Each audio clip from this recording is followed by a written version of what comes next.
नमस्कार। Van most showreel plus में आप सबका फिर से स्वागत करता हूं। पिछले एपिसोड में हमने बंगाली फिल्म मयूराक्षी के बारे में बातचीत की थी। इस बार वैन मोस्ट शोरील प्लस के इस दूसरे एपिसोड में हम बातें करेंगे एक तमिल फिल्म के बारे में। पिछले साल यानी कि सन 2020 में रिलीज हुई इस फिल्म का नाम है बारम और निर्देशिका है प्रिया कृष्णस्वामी। प्रिया कृष्णस्वामी ने अपनी फिल्मी तालीम पूरी की थी पूना फिल्म इंस्टीट्यूट से यानी FTII से। वे बेसिकली एक एडिटर है। बतौर डायरेक्टर उन्होंने अपनी पहली फीचर फिल्म कुछ साल पहले बनाई थी।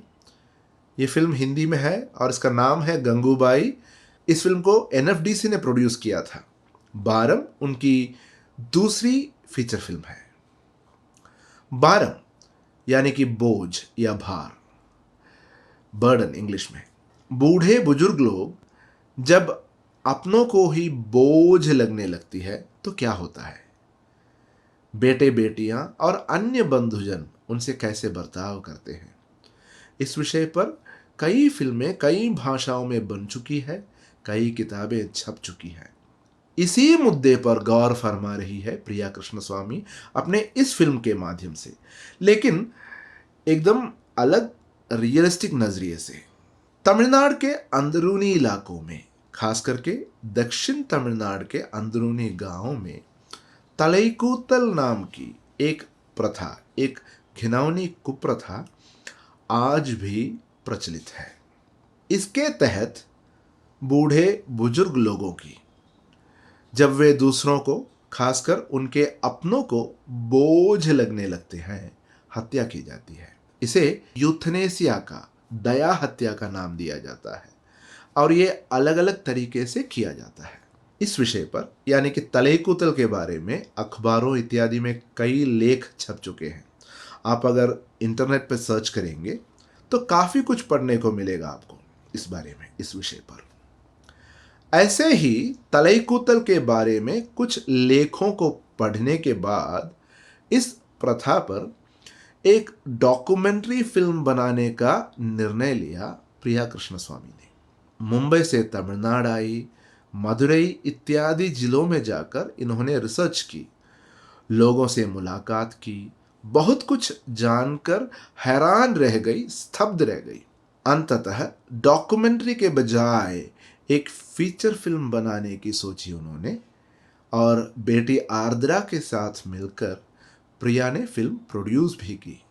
बारम कहानी है करुपुस्वामी की, जो कि बूढ़े हैं, जिनकी बीवी गुजर चुकी है और जो एक छोटे से शहर में अपनी बहन और उसके परिवार के साथ रहते हैं।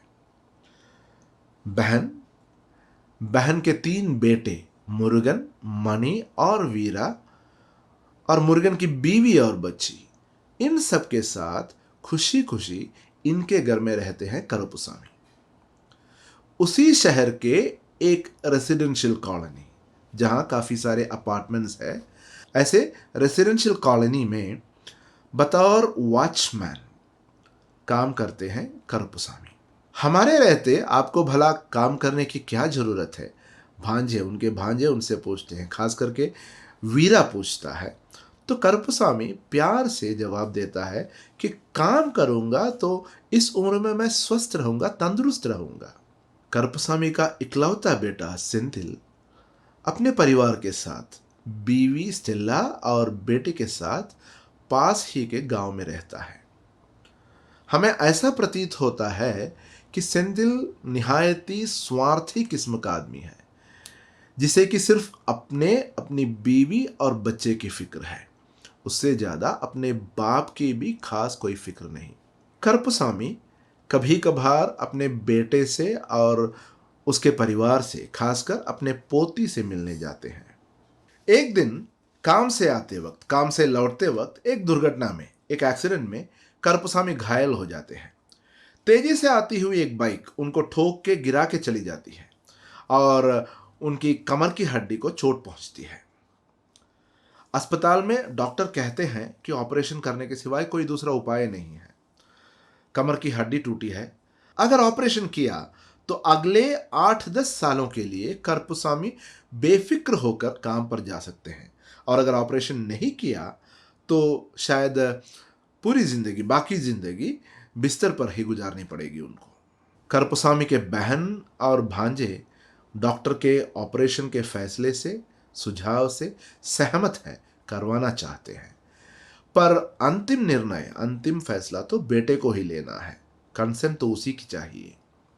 सेंधिल आता है। ऑपरेशन के खर्चे के बारे में जब वो फिक्र करने लगता है तो डॉक्टर ये कहकर उसे तसल्ली देता है कि ऑपरेशन का जो खर्चा है वो पूरी की पूरी सरकारी योजना के तहत मिल सकती है, बस थोड़ी सी दौड़ धूप करनी पड़ेगी। शायद तहसीलदार के ऑफिस के और कुछ और दफ्तरों के एक आध चक्कर लगाने पड़ेंगे। सेंथिल जाता है। 2-4 दिन बाद लौट कर कहता है कि ऑपरेशन के लिए जो कागजात, जो डॉक्यूमेंट्स जरूरी है, उनका मिलना उतना आसान नहीं। शायद वो दौड़ धूप करना ही नहीं चाहता और इसलिए उसने ऑपरेशन न करवाने का फैसला किया है। करपुसामी के बहन और भांजे तैयार है उनके ऑपरेशन की जिम्मेदारी अपने ऊपर लेने को, लेकिन सेंथिल जिद पकड़ लेता है कि वह अपने पिता को अपने साथ अपने गांव के घर ले जाएगा और हो सके तो किसी वैद्य से, वहां के किसी वैद्य से इलाज करवाएगा। सेंथिल किसी की नहीं सुनता, पिता को अपने घर ले जाता है। उसके बाद करपुसामी का क्या होता है? क्या सेंथिल और उसकी बीवी स्टेला करपुसामी का इलाज करवा पाते हैं? इसके बारे में जानने के लिए आपको फिल्म देखनी पड़ेगी। हाँ, आगे जाने से पहले एक बात जरूर कहूंगा, बारम जैसी फिल्म देखने के लिए, समझने के लिए, महसूस करने के लिए यह जरूरी नहीं कि आपको तमिल मालूम हो। और प्रिया कृष्णस्वामी ने कई इंटरव्यूज में, जो साक्षात्कार उन्होंने कई अखबारों को और टीवी चैनलों वगैरह को दी है, ऐसे इंटरव्यूज में उन्होंने बताई है कि इस फिल्म के शूटिंग के दौरान, इस फिल्म को बनाने के दौरान उनको कई लोगों से यह पता चला कि ऐसी प्रथा, तलेकूतल जैसी प्रथा सिर्फ तमिलनाडु में ही नहीं, शायद कई और जगह भी प्रचलित है। और क्योंकि यह फिल्म तलेकूतल पर आधारित है, बुढ़ापे और उम्र की लाचारी पर आधारित है, इसलिए इसे समझने में खास दिक्कत नहीं होगी, भाषा की जरूरत ही नहीं होगी। प्रिया कृष्णस्वामी बताती है कि उन्होंने यह फिल्म कई सच्ची घटनाओं पर और एक सच्चे कहानी पर आधारित करके बनाई है।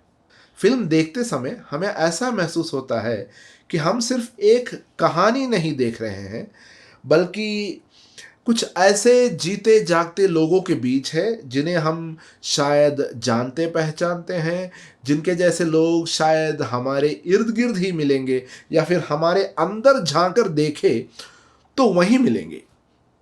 फिल्म इस तरीके से बनाई गई है कि कई जगहों पर हमें ऐसा लगता है कि हम इन किरदारों के बीच हैं।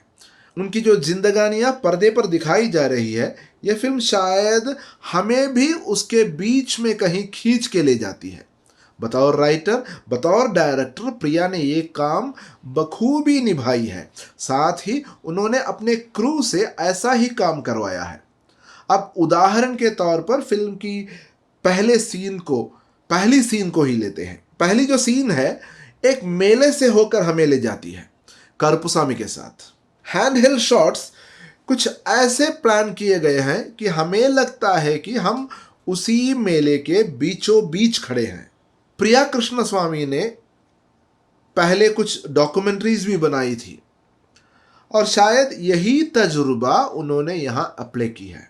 इस फिल्म की एक खास बात यह है कि आमतौर पे फिल्मों में जो हम अच्छे और बुरे दो तरह के किरदारों को देखते हैं, ऐसे किरदार इसमें नहीं है। इंसानों को इंसान के रूप में प्रस्तुत किया गया है। वो जो हीरो विलन वाला, अच्छा बुरा वाला अंतर आमतौर पे होता है, यहां देखने को नहीं मिलता।